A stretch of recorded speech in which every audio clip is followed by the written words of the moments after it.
Xbox gets a sloppy AI Mario ripoff, PlayStation management gets a major shakeup, and Nintendo says no. Welcome to episode 6 of Gaming Tea. We have a couple of interesting topics to discuss today, so let's jump straight into it. First up is this dreadful AI slop you see on the screen in front of you. This blatant, if not hilarious ripoff of Mario Strikers Battle League. Mario Strikers Soccer League. That is the full title of this game.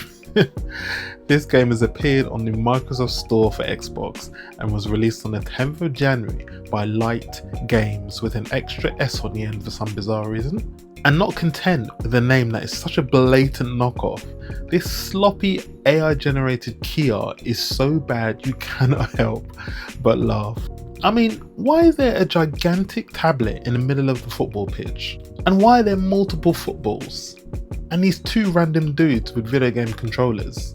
And then the dodgy facial expressions, it just gets worse. I mean, you cannot help but laugh. You cannot help but laugh. But it gets worse.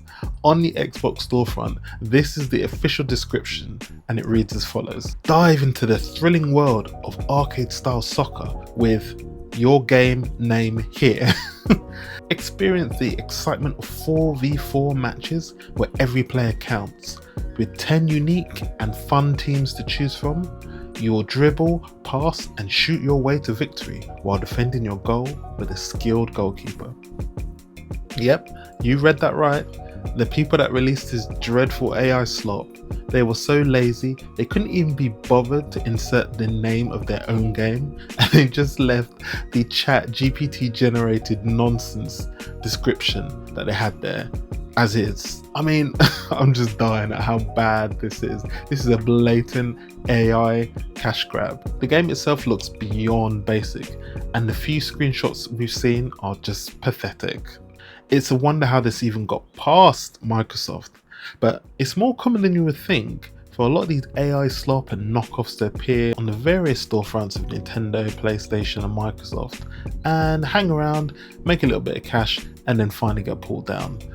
Whatever you do, do not waste your money on this. It is absolute madness.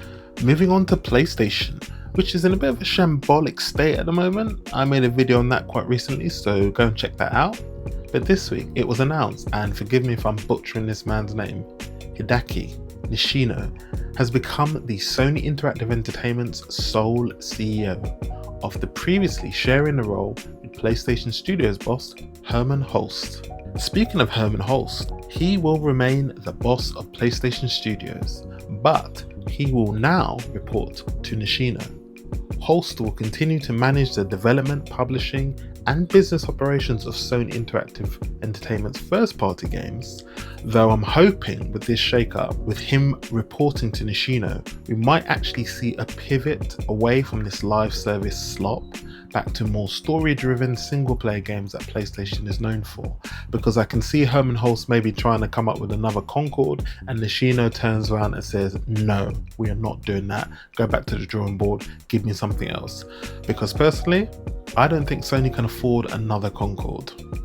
And the last topic to discuss today is the Nintendo Switch 2, and specifically the hands-on events that are scheduled to take place after the Switch 2 focused Nintendo presentation in April. Now, when the Switch 2 was revealed in that rather slick first look trailer, Nintendo surprised us all at the end when they announced that members of the public would be in with a chance to try out the Switch 2 and games at special events held all over the world. You needed to sign up with your Nintendo account and hope and pray that you were selected during the random draw.